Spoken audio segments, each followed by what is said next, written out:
नमस्कार, DD news के इस सांकेतिक भाषा के खास बुलेटिन में आप सभी का स्वागत है। मैं हूं आपके साथ आरेंद्र। मेरे साथ मौजूद है मेरे सहयोगी शरद मुदगल। शुरुआत हेडलाइंस के साथ। प्रधानमंत्री नरेंद्र मोदी और फ्रांस के राष्ट्रपति इमैनुअल मैक्रों ने नीस में आयोजित भारत इनोवेट्स 2026 का किया उद्घाटन। प्रधानमंत्री मोदी ने इसे भारत के टैलेंट और यूरोपियन कैपिटल के बीच बताया ब्रिज। कहा, सदी की चुनौतियों से निपटने के लिए भारत और फ्रांस को आना होगा एक साथ।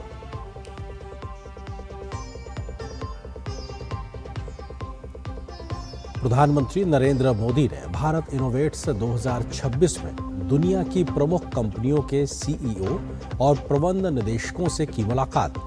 विभिन्न क्षेत्र में स्टार्टअप की प्रगति और नई संभावनाओं पर की चर्चा।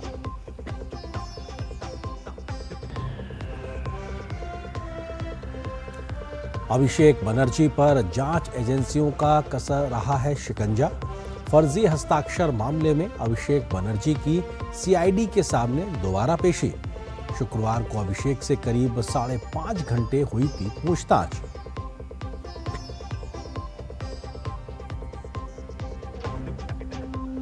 योग को जन जन तक पहुंचाने की पहल।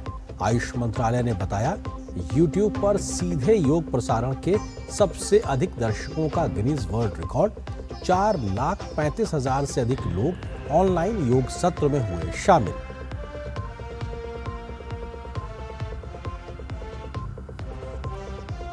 आईसीसी महिला T20 विश्व कप में आज भारत पाकिस्तान के खिलाफ करेगा अपने अभियान का आगाज। हरमनप्रीत की कप्तानी में टीम इंडिया की नजर लगातार दूसरे आईसीसी खिताब पर।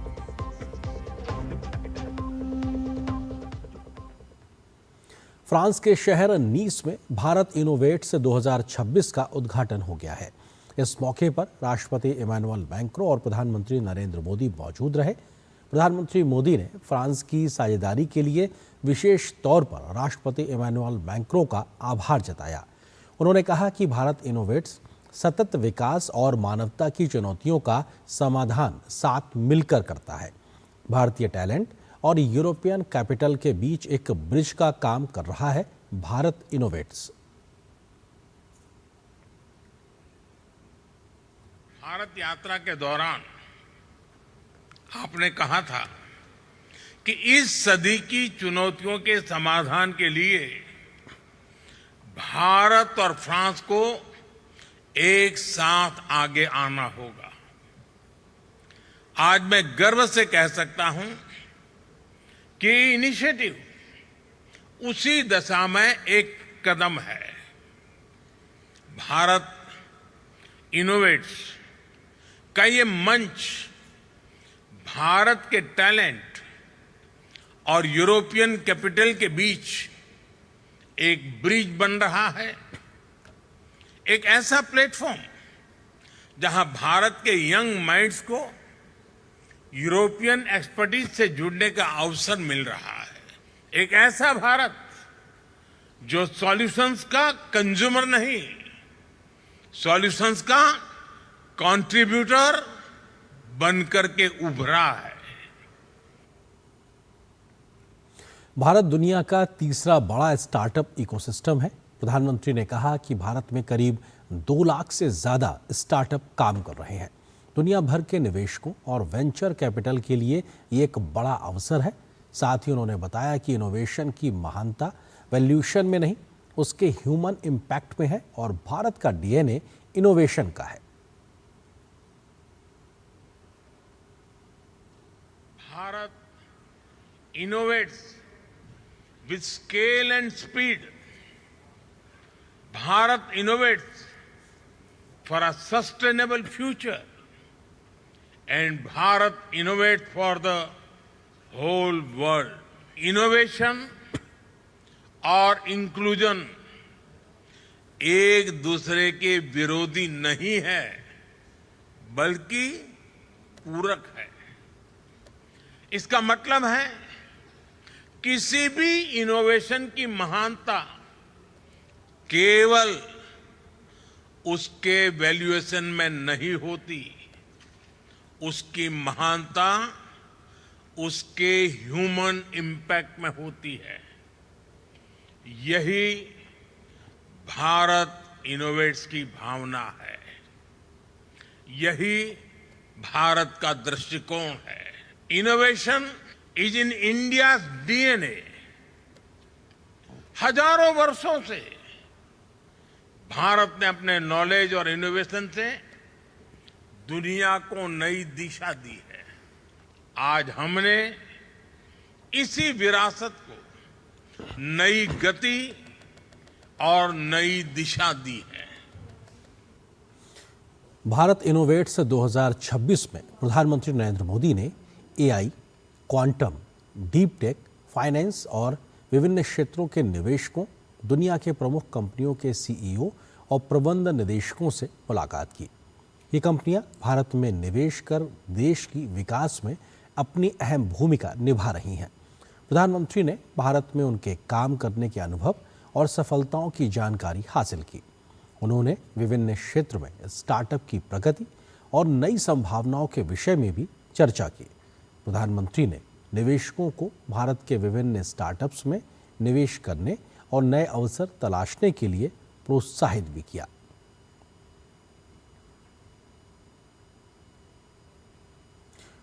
तो ये तस्वीरें प्रधानमंत्री की उन तमाम टेक्नोलॉजी के दिग्गज लोगों से मुलाकात, उन तमाम निवेशकों से मुलाकात जिनके साथ प्रधानमंत्री ने संवाद किया कि कैसे भारत एक तकनीकी महारत को हासिल करने की दिशा में आगे बढ़ रहा है और दुनिया के निवेशक भारत के साथ जुड़कर इस यात्रा में कदमताल कर सकते हैं और आगे बढ़ सकते हैं।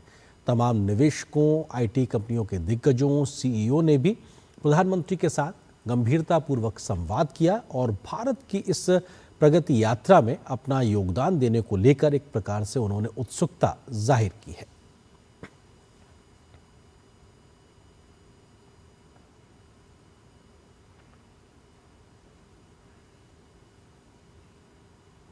प्रधानमंत्री नरेंद्र मोदी फ्रांस के बाद स्लोवाकिया के दौरे पर भी जाएंगे। प्रधानमंत्री वहां स्लोवाकिया के राष्ट्रपति, प्रधानमंत्री और उद्योग जगत के प्रमुख प्रतिनिधियों से मुलाकात करेंगे।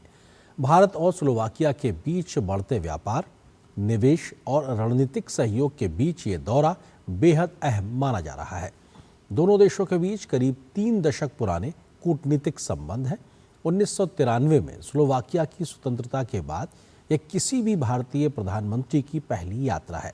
हालांकि साल 2025 अप्रैल के महीने में भारत की राष्ट्रपति द्रौपदी मुर्मू ने स्लोवाकिया की यात्रा की थी। वहीं फरवरी 2026 में एआई इम्पैक्ट समिट के दौरान स्लोवाकिया के राष्ट्रपति पीटर पेलेग्रिनी ने भारत की यात्रा की थी। भारत ने 1993 में स्लोवाकिया को स्वतंत्र राष्ट्र के रूप में मान्यता दी थी। वर्ष 2025 में दोनों देशों का द्विपक्षीय व्यापार 1.6 बिलियन यूरो के स्तर को पार कर गया। भारत फार्मास्यूटिकल्स, मोबाइल फोन और ऑटो कंपोनेंट्स का निर्यात करता है, जबकि स्लोवाकिया से ऑटोमोबाइल और मशीनरी का आयात भारत मुख्य रूप से करता है। दोनों देशों को उम्मीद है कि इस यात्रा से स्लोवाकिया और भारत के द्विपक्षीय संबंध एक नए युग में प्रवेश करेंगे।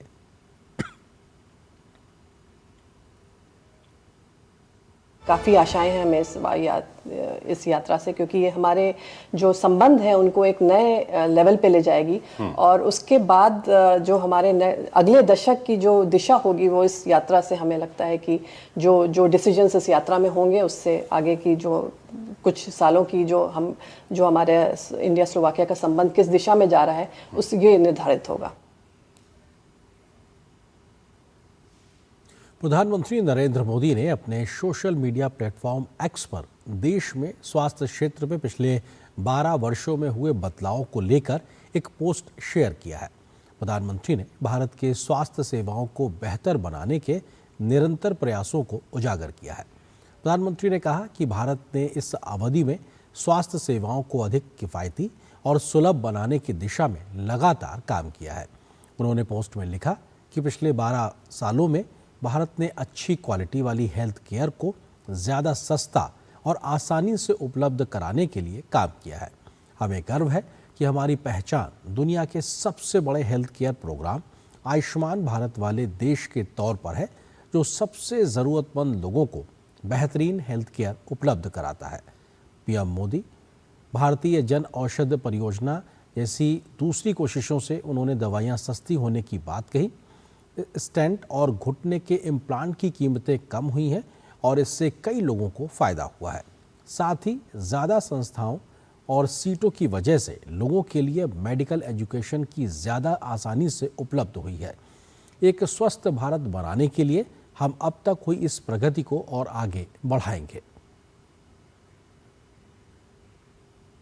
और यहाँ पर एक छोटे से ब्रेक के लिए रुकते हैं। जब धरती चीर कर निकलता है लोहे का पत्थर और मिलता है मोंगिया के जोश से, फिर तपता है, पिघलता है और बनता है फौलाद। अब होता है सरिया सारी खूबियों के साथ। मोंगिया स्टील, मजबूत देश का मजबूत सरिया। हाँ, लिख लीजिए 45624592357242। पापा ने तो 14 डिजिट का मोबाइल नंबर दे दिया। ये मोबाइल नंबर नहीं, CKYC नंबर है। उससे क्या होता है? ये नया बैंक अकाउंट खोलने या पुराने अकाउंट को री-KYC करने के काम आता है। और ये मिलता कैसे है? ये CKYCR पोर्टल से या अपने बैंक से या फिर मोबाइल नंबर से इस नंबर पर मिस्ड कॉल देके पा सकते हैं। CKYC नंबर से बार बार KYC डॉक्यूमेंट्स देने की जरूरत नहीं। समझी जाए। RBI कहता है, जानकार बनिए, सतर्क रहिए। पश्चिम बंगाल के चर्चित सिग्नेचर फोर्जरी यानी कथित फर्जी हस्ताक्षर मामले में तृणमूल कांग्रेस के राष्ट्रीय महासचिव अभिषेक बनर्जी एक बार फिर पूछताछ के लिए कोलकाता के भवानी भवन पहुंचे हैं। शुक्रवार को उनसे करीब 5.5 घंटे तक पूछताछ हुई थी। जांच कर रही CID अब इस मामले में अलग अलग नेताओं के बयानों को मिला रही है। इसी सिलसिले में तृणमूल नेता कुणाल घोष को भी पूछताछ के लिए तलब किया गया है। मीडिया रिपोर्ट्स के मुताबिक जांच एजेंसी अभिषेक बनर्जी, कुणाल घोष और अन्य नेताओं से आमने सामने पूछताछ भी कर सकती है। मामला विधानसभा से जुड़े एक विवादित पत्र में कथित तौर पर विधायकों के फर्जी हस्ताक्षरों के आरोपों से जुड़ा है। कलकत्ता हाई कोर्ट ने अभिषेक बनर्जी को जांच में सहयोग करने का निर्देश दिया है, जबकि उन्हें फिलहाल गिरफ्तारी से अंतरिम राहत भी मिली हुई है। इस हाई प्रोफाइल मामले पर बंगाल की राजनीति और जांच एजेंसियों की अगली कार्रवाई पर सबकी नज़रें टिकी हुई हैं। हालांकि अभिषेक बनर्जी इस सप्ताह अलग अलग मामलों में जांच एजेंसियों के समक्ष पेश होंगे। सोमवार को प्राथमिक शिक्षक भर्ती भ्रष्टाचार मामले में प्रवर्तन निदेशालय ने उन्हें CGO कॉम्प्लेक्स स्थित अपने कार्यालय में उपस्थित होने का निर्देश दिया है। वहीं मंगलवार को कथित उकसाऊ टिप्पणी मामले में अभिषेक बनर्जी को एक बार फिर भवानी भवन में CID के समक्ष पेश होने के लिए कहा गया है। अयोध्या में राम मंदिर निर्माण समिति की बैठक में शामिल होने पहुंचे समिति के अध्यक्ष नृपेंद्र मिश्रा ने मंदिर निर्माण कार्यों और चढ़ावा विवाद की जांच को लेकर महत्वपूर्ण जानकारी साझा की है। उन्होंने कहा कि राम मंदिर के चढ़ावे से जुड़े कथित विवाद की जांच के लिए उत्तर प्रदेश सरकार ने 24 घंटे के भीतर SIT का गठन कर अपनी गंभीरता दिखाई है। उन्होंने बताया कि सरकार ने 7 दिनों में प्रारंभिक और 15 दिनों में अंतिम रिपोर्ट मांगी है, जिसके आधार पर आगे की कार्रवाई की जाएगी। इस दौरान नृपेंद्र मिश्रा ने राम मंदिर परिसर में चल रहे विकास कार्यों की जानकारी भी साझा की। सबसे बड़ी बात जो प्रशंसा की जानी चाहिए आपको भी, कि राज्य सरकार ने 24 घंटे से कम समय लिया और SIT गठित कर दी और SIT में इतने वरिष्ठ अधिकारी रखे गए हैं। राज्य सरकार जब इस गति से निर्णय ले रही है और 15 दिन का समय दिया है, आप देखें 1 महीने 3 महीने ऐसा कुछ नहीं है। 7 दिन में प्रारंभिक रिपोर्ट, 15 दिन में अंतिम रिपोर्ट। तो निश्चित रूप से कमेटी संस्तुति करेगी और उसको हम समझते हैं कि ट्रस्ट के में तो उसके बाद चर्चा होगी ही और जो भी कमेटी की संस्तुति होगी उसका कार्यान्वयन होगा। दिल्ली एनसीआर के लाखों यात्रियों के लिए बड़ी खुशखबरी है। नोएडा इंटरनेशनल एयरपोर्ट से कल से कमर्शियल उड़ानों का संचालन शुरू हो जाएगा। इंडिगो की पहली फ्लाइट सुबह 7:05 पर लखनऊ स्थित चौधरी चरण सिंह इंटरनेशनल एयरपोर्ट से रवाना होगी और सुबह 8:05 पर नोएडा इंटरनेशनल एयरपोर्ट पहुंचेगी। इसके बाद नोएडा से बेंगलुरु के लिए पहली वाणिज्यिक उड़ान संचालित की जाएगी। नोएडा अंतर्राष्ट्रीय हवाई अड्डे को दिल्ली एनसीआर क्षेत्र के लिए दूसरे अंतर्राष्ट्रीय हवाई अड्डे के रूप में विकसित किया गया है। इस एयरपोर्ट को यात्रियों की सुविधा और टेक्नोलॉजी पर खास ध्यान देते हुए डिज़ाइन किया गया है।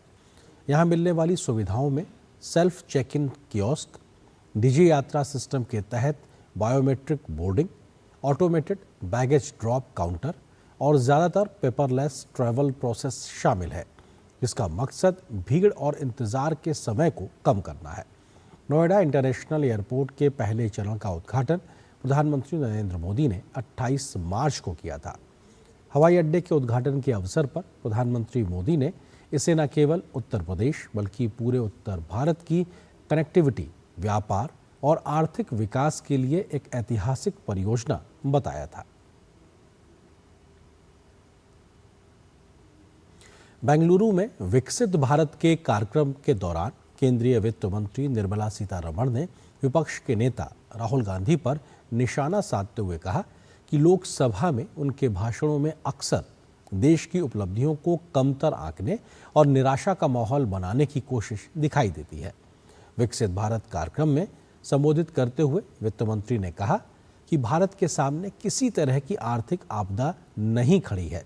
उन्होंने कहा कि अंतर्राष्ट्रीय मुद्रा कोष यानी IMF अपनी रिपोर्ट में लगातार भारत को दुनिया की सबसे तेजी से बढ़ती प्रमुख अर्थव्यवस्था बता रहा है। The Congress's leader of opposition speaks in the Lok Sabha. It is with a sense of decrying everything, undermining the achievements of the people of India, thinking that he is undermining Prime Minister Modi or the central government. It is undermining the people of India, constantly saying, everything is going to crumble in the next few weeks, you will see it. There is a big disaster awaiting. There is no disaster awaiting India. Delhi में आज मां यमुना तट स्वच्छता अभियान चलाया जा रहा है। इस अभियान के तहत नदी के किनारे बने घाटों पर सफाई का काम किया जा रहा है। दिल्ली के मुख्यमंत्री रेखा गुप्ता ने गीता कॉलोनी के दशमेश घाट पर इस क्लीनिंगनेस कैंपेन में हिस्सा लिया। यह सफाई अभियान दिल्ली सरकार की ओर से 28 घाटों पर आयोजित किया जा रहा है। इसके तहत यमुना को स्वच्छ रखने के सामूहिक संकल्प को मजबूत किया जा रहा है। दिल्ली सरकार के मंत्री और सांसद भी इस अभियान में शामिल हैं। इस अभियान में स्वयंसेवकों ने नदी के किनारे पड़ा कचरे को इकट्ठा करके सफाई की। इस बड़े अभियान में सामाजिक, धार्मिक, शैक्षणिक और स्वयंसेवी संगठनों के साथ ही हजारों स्वयंसेवक और दिल्ली के निवासी हिस्सा ले रहे हैं। दिल्ली की मुख्यमंत्री रेखा गुप्ता ने कहा कि कई संस्थाओं के स्वयंसेवकों ने यहां पर श्रमदान दिया है। यहां लगातार यमुना नदी की सफाई का काम चल रहा है।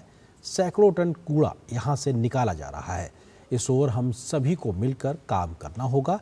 ये स्वच्छता अभियान लगातार चलने वाला एक अभियान है। सफाई जहां सरकार का पूर्ण रूप से दायित्व है, वहीं हम नागरिकों को भी इसके प्रति अपनी जिम्मेदारी समझनी होगी और यमुना में किसी भी प्रकार का कोई कूड़ा हम लोग ना डालें। इसको हमें मिलकर के काम करना होगा और ये स्वच्छता अभियान लगातार चलने वाला है। मैं स्वयं समय समय पे आप सबको आमंत्रित करती रहूंगी। सरकार पूरी मुस्तैदी से अपना काम करेगी और हम सभी नागरिक जो मां यमुना के बालक हैं, हम सब भी अपनी जिम्मेवारी निभाएंगे। अंतर्राष्ट्रीय योग दिवस 2026 से पहले डिजिटल योग सहभागिता का नया विश्व कीर्तिमान बन गया है। आयुष्मान मंत्रालय, मोरारजी देसाई राष्ट्रीय योग संस्थान और हैविल्ट के संयुक्त आयोजन में 130 से अधिक देशों के लोगों ने ऑनलाइन योग सत्र में हिस्सा लिया। इस वैश्विक ऑनलाइन योग कार्यक्रम में 35,000 से अधिक प्रतिभागियों ने योग कर Guinness book of world record बनाया। कार्यक्रम के दौरान YouTube लाइव योग स्ट्रीम के सर्वाधिक दर्शकों का रिकॉर्ड भी दर्ज किया गया। आयुष मंत्री प्रताप राव जाधव ने इसे योग के वैश्विक विस्तार की बड़ी उपलब्धि बताया। उन्होंने कहा कि 21 जून को कोलकाता में प्रधानमंत्री मोदी की मौजूदगी में होने वाला मुख्य योग कार्यक्रम भी नए कीर्तिमान स्थापित कर सकता है। मंत्री ने लोगों से स्वस्थ जीवन शैली अपनाने और योग को दैनिक जीवन का हिस्सा बनाने की अपील की है।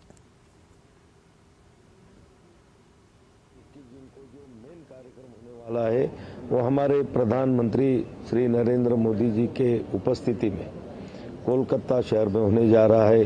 वहाँ पर खुद प्रधानमंत्री भी उसमें सहभागी होंगे। वो भी सभी लोगों में जाकर योग का प्रोटोकॉल करेंगे और लाखों की तादाद में लोग कोलकाता में आएंगे। इसके पहले भी हमने बहुत सारे गिनीज वर्ल्ड रिकॉर्ड योगा के बारे में बनाए हुए। इस साल कोलकाता में भी बहुत सारे रिकॉर्ड हम वहाँ पर बनाएंगे। फिट इंडिया हिट इंडिया के साथ फिटनेस के संदेश को आगे बढ़ाने वाले fit India Sundays on cycle का आयोजन दिल्ली के मेजर ध्यानचंद स्टेडियम में हुआ। इस कार्यक्रम में हजारों लोगों ने साइकिल चलाकर स्वास्थ्य, पर्यावरण संरक्षण और स्वच्छता के प्रति जागरूकता अभियान चलाया है। इस मौके पर साइकिल के अलावा कई प्रकार की फिटनेस एक्टिविटी का भी आयोजन किया गया, जिसमें खेल और फिटनेस के क्षेत्र के कई लोगों ने हिस्सा लिया। साइक्लोथॉन की अगुवाई कर रहे भारतीय खेल प्राधिकरण के डीडीजी मयंक श्रीवास्तव ने की इस मुहिम को अपार सफलता मिल रही है। उन्होंने कहा कि यहाँ सिर्फ साइकिलिंग ही नहीं बल्कि कई प्रकार की फिटनेस एक्टिविटी भी आयोजित की जा रही हैं, जो अपने आप में एक फिटनेस पैकेज है। इसका बहुत अच्छा रिस्पांस है और सिर्फ दिल्ली की बात नहीं है, पूरे देश में बहुत अच्छा रिस्पांस है। फिट इंडिया मूवमेंट जो है वो लोगों ने उसको अपनाया है और उनको ये समझ में आ रहा है धीरे धीरे कि फिटनेस एक्टिविटी बहुत ज़रूरी है। जैसा कि माननीय प्रधानमंत्री जी ने कहा था कि फिटनेस की डोज आधा घंटा रोज़ लें और fitness is easy, fitness is fun, तो वो चीज़ें चरितार्थ होती दिख रही हैं। क्योंकि आधे घंटे की साइकिलिंग होती है लेकिन इसमें अच्छी एक्सरसाइज हो जाती है, जुम्बा होता है, योग होता है, बहुत सारी चीज़ें होती हैं। यहाँ पे गेम जोन पूरा लगा रहता है, तो लोगों के लिए एक पूरा एक फिटनेस पैकेज है यहाँ पे उपलब्ध 2 घंटे के लिए और लोग इसको बहुत एंजॉय करते हैं। महाराष्ट्र के मुख्यमंत्री देवेंद्र फडणवीस ने वर्सोवा के दहिसर तक मुंबई कोस्टल रोड परियोजना के विकास कार्यों का निरीक्षण किया। इस परियोजना का उद्देश्य कोस्टल रोड के माध्यम से वेस्टर्न एक्सप्रेसवे के भारी ट्रैफिक को कम करना और नरीमन पॉइंट से भाईसर तक एक सिग्नल मुक्त सड़क तैयार करना है। इस मौके पर सीएम फडणवीस ने कहा कि हमारा प्रयास है कि ये पूरी परियोजना दिसंबर 2028 तक पूरी हो जाए। जो नॉर्थ कोस्टल रोड है उसको हम देख रहे हैं और इसका कार्य कैसा चल रहा है, इसके कारण मुंबई को बड़ी राहत मिलेगी। मुंबई का 60% ट्रैफिक ये वेस्टर्न एक्सप्रेसवे से जाता है और उसको डीकंजेस्ट करने के लिए अब सीधा जो हम लोग देख सकते हैं कि नरीमन पॉइंट से लेकर तो भाईंदर तक सिग्नल फ्री रोड हम लोग एक प्रकार से इससे तैयार करते हैं। ये हम लोगों का प्रयास है कि पूरा कंप्लीट प्रोजेक्ट ये अक्टूबर, नवंबर या दिसंबर 2028 तक हो जाए। हरियाणा में मतदाता सूचियों का विशेष गहन पुनरीक्षण यानी SIR अभियान, इस खबर को हम बाद में बताएंगे, लेकिन इस वक्त आपको सीधे कुछ तस्वीरें दिखाते हैं फ्रांस के शहर नीस से, जहां पर प्रधानमंत्री नरेंद्र मोदी और राष्ट्रपति इमैनुअल मैक्रों ने जो भारत इनोवेट्स समिट चल रही है वहां के पवेलियन का दौरा किया है और तमाम जो स्टार्टअप्स, इनोवेटर्स वहां मौजूद हैं उन पवेलियन में जाकर प्रधानमंत्री मोदी और राष्ट्रपति मैक्रों ने जानकारी हासिल की है। भारत इनोवेट्स की ये तस्वीर अब से कुछ देर पहले प्रधानमंत्री मोदी और राष्ट्रपति इमैनुअल मैक्रों के जो संबोधन था उसको भी हमने सुना और प्रधानमंत्री ने इस बात का जिक्र किया था कि भारत के DNA में इनोवेशन है और उस वैश्विक विरासत को आगे बढ़ाते हुए भारत उसको नई गति और नई दिशा देते हुए भारत इनोवेट्स के माध्यम से इस पहल को आगे बढ़ा रहा है। तमाम पवेलियन जिनमें तमाम स्टार्टअप्स को एक तरीके से दिखाया गया है, उन सब चीज़ों का जिक्र कहीं ना कहीं यहाँ पे दिखाई पड़ता है और प्रधानमंत्री मोदी पवेलियन में पहुँचे हैं राष्ट्रपति इमैनुअल मैक्रों के साथ में। और यहाँ पे अगर बात की जाए तो भारत के 120 स्टार्टअप्स यहाँ पे मौजूद हैं और भारत के 15 उच्च शिक्षण संस्थान जैसे IITs जैसे संस्थान, IIS जैसे संस्थान यहाँ पे मौजूद हैं अपने स्टार्टअप्स के साथ में, इनोवेशंस के साथ में। और इसके साथ साथ 500 से ज़्यादा निवेशक कंपनियों के जो प्रतिनिधि हैं वो तमाम लोग यहाँ पे मौजूद हैं और तमाम बड़ी दिग्गज कंपनियों के CEO भी यहाँ मौजूद हैं। जो सब्जेक्ट एक्सपर्ट्स होते हैं इंडस्ट्री में वो तमाम लोग यहाँ मौजूद हैं, इन्वेस्टर्स मौजूद हैं। तो ऐसे में तमाम लोगों में भारत इनोवेट्स के तहत जो पवेलियन तैयार किए गए हैं, यहाँ पर प्रधानमंत्री मोदी का पहुँचना, राष्ट्रपति इमैनुअल मैक्रों के साथ में उस तमाम चीज़ों की जानकारी लेना और एग्जीबिशन मॉड्यूल्स जो यहाँ पे दिखाए गए हैं, प्रदर्शित किए गए हैं, उसके बारे में विस्तार से जानकारी हासिल करते हुए। और ऐसी ही कमोवेश तस्वीरें हमने कुछ समय पहले जब भारत में AI इम्पैक्ट समिट हुआ तो उस वक्त भी राष्ट्रपति इमैनुअल मैक्रों के साथ प्रधानमंत्री मोदी का इस प्रकार का हमने तस्वीरें देखी थी जब उन्होंने तमाम जानकारियां हासिल की थी। और अब एक बार फिर से फ्रांस के शहर नीस, जहां पर भारत इनोवेट्स की आज से शुरुआत हुई है, प्रधानमंत्री मोदी और राष्ट्रपति इमैनुअल मैक्रों ने मिलकर इसको साझा रूप से शुरुआत की है। और इस बात का जिक्र साफ तौर पर सामने निकल के आया है कि किस तरीके से दोनों देश मिलकर इस दिशा में मिलकर आगे बढ़ने को तैयार हैं। और 13 क्षेत्रों पर खासतौर से फोकस भारत इनोवेट्स में किया गया है, जिनमें खासतौर से अगर बात की जाए तो एडवांस कंप्यूटिंग है, सेमीकंडक्टर है, स्पेस सेक्टर है, बायोटेक्नोलॉजी पे फोकस नज़र आ रहा है, एनर्जी खासतौर से ग्रीन एनर्जी की दिशा में कैसे आगे बढ़ा जाए, और स्वास्थ्य का क्षेत्र हो या फिर विनिर्माण का क्षेत्र हो, इन तमाम सेक्टर्स पे ज़्यादा फोकस दिखाई पड़ रहा है। और मेजरली 13 सेक्टर्स हैं जिनके तमाम अलग अलग एग्जीबिटर्स भी, स्टार्टअप्स भी, इनोवेटर्स भी यहाँ मौजूद हैं उस पवेलियन में। वहाँ के उनके जो मॉड्यूल्स हैं उसके पास प्रधानमंत्री मोदी पहुँचे हैं और जानकारी हासिल कर रहे हैं। और एक तरीके से भारतीय स्टार्टअप्स को, इनोवेटर्स को वैश्विक मंच उपलब्ध कराने के नज़रिए से भारत इनोवेट्स का ये मंच बेहद महत्वपूर्ण। और डीप टेक सहयोग को बढ़ावा देने के लिहाज से बात की जाए, भारतीय स्टार्टअप्स को वैश्विक मंच उपलब्ध कराने के लिहाज से बात की जाए, और भारतीय रिसर्चर, इनोवेटर्स और स्टार्टअप्स को एक नया विस्तार इंडस्ट्री के साथ जोड़ना, इनोवेशन के साथ जोड़ना, उस नज़रिए से भी ये बेहद महत्वपूर्ण है। क्योंकि यहाँ पर भारत के एकेडमिक इंस्टीट्यूशंस, भारत के रिसर्च इंस्टीट्यूशंस मिलकर वहाँ पर फ्रांस के साथ में आगे कैसे बढ़ सकते हैं, कोलैबोरेट कर सकते हैं, उस नज़रिए से भारत इनोवेट्स बेहद महत्वपूर्ण एक तरीके से मंच साबित होगा। और अगले 3 दिन यहाँ पे तमाम सत्र आयोजित किए जाएंगे, जिस बात का जिक्र प्रधानमंत्री ने भी किया। और उन सत्रों में अलग अलग विषयों पे चर्चा होगी। और प्रधानमंत्री के संबोधन के लिहाज से अगर बात की जाए तो प्रधानमंत्री ने कहा कि किस प्रकार से इनोवेशन भी यहाँ पे दिखाई पड़ता है और इंस्पिरेशन भी यहाँ पे दिखाई पड़ता है, जो शेयर्ड वैल्यूज़ भी हैं तो शेयर्ड विज़न भी दिखाई पड़ता है। क्योंकि भारत और फ्रांस मिलकर किस तरीके से तकनीक के क्षेत्र में आगे एक साथ बढ़ने को तैयार है, उस नज़रिए से प्रधानमंत्री का ये संबोधन बेहद महत्वपूर्ण था। और इस संबोधन में उन्होंने इस बात का भी जिक्र किया कि किस तरह से भारत और फ्रांस ने मिलकर इंटरनेशनल सोलर अलायंस जैसी पहल को 2015 में शुरुआत किया। तो AI इम्पैक्ट समिट हो या AI पर लगातार हो रहा जो संवाद है, उस दिशा में भी तेजी से दोनों देश मिलकर आगे बढ़ रहे हैं। भारत और फ्रांस मिलकर सुरक्षा साझेदारी को भी तेजी से आगे बढ़ा रहे हैं। मानवता के लिए जो चुनौतियां हैं उसका समाधान कैसे निकाला जाए, उस दिशा में भारत के स्टार्टअप और इनोवेटर्स बड़ी पहल कर रहे हैं। उस पहल को फ्रांस जैसे मित्र देश के साथ मिलकर आगे बढ़ाना, क्योंकि भारत और फ्रांस साल 2026 को ईयर ऑफ इनोवेशन के तरीके से मना रहे हैं। इस बात को तय किया गया था दोनों देशों के माध्यम से, और उस दिशा को आगे बढ़ाते हुए अब इस वक्त भारत इनोवेट्स में प्रधानमंत्री मोदी की मौजूदगी, राष्ट्रपति इमैनुअल मैक्रों के साथ और तमाम पवेलियन में उन एग्जीबिटर्स से मुलाकात करना, किस तरह की रिसर्च चल रही है, कैसे इनोवेशंस हो रहे हैं, क्या सॉल्यूशंस निकाले जा रहे हैं, कितने कॉस्ट इफेक्टिव सॉल्यूशंस हैं, इन तमाम चीज़ों पर बारीकी से जानकारी हासिल करना, ये अपने आप में प्रधानमंत्री मोदी और भारत की दूरदर्शिता के लिहाज से देखा जाए तो उस गंभीरता को प्रदर्शित करता है, जहां पे मानव केंद्रित तकनीक पर काम करने को लेकर भारत तत्पर है, उत्सुक है, दुनिया के साथ मिलकर काम करने को लेकर। प्रधानमंत्री के संबोधन में इस बात का भी जिक्र निकल के आया कि आज के समय में भारत अब सिर्फ जो सॉल्यूशंस आते हैं उसका कंज्यूमर नहीं, बल्कि उन सॉल्यूशंस का कंट्रीब्यूटर भी है।